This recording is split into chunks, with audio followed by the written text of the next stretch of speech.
Hopeful, but it is a wonder that his necessity did not make him sell or pawn some of his jewels, that he might have something to sustain him along his journey. Christian, you are talking childishly, for what could he pawn them for, or to whom could he sell them? In all that country where he was robbed, his jewels were not considered valuable, nor did he desire that kind of help which that country would offer. Besides, had his jewels been missing at the gate of the celestial city, he knew that he would be excluded from an inheritance there, and that would have been worse to him than the villainy of 10,000 thieves. Hopeful, why are you so short with me, my brother? Esau sold his birthright for a bowl of lentil stew, and that birthright was his greatest jewel. If he could do this, then why might not little Faith also? Christian, Esau indeed sold his birthright, and so do many others besides, but by doing so, they exclude themselves from their chief blessing, as despicable Esau did. There are differences between Esau and little Faith, and also between their conditions. Esau's belly was his God, but not so with little Faith. Esau's desire was his fleshly appetite, but not so with little Faith.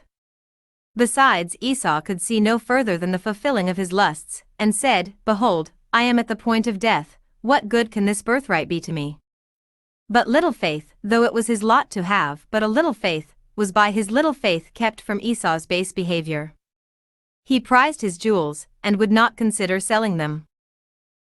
You know where read that Esau had faith, no, not so much as a little.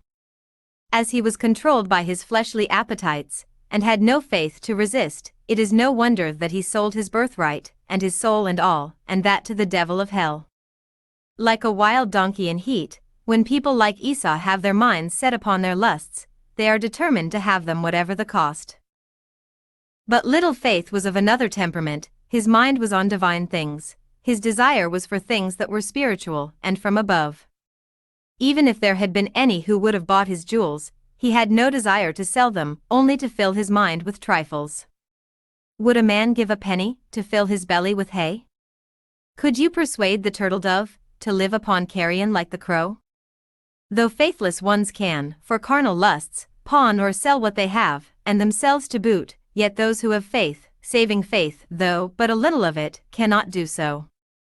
Here, therefore, my brother, is your mistake.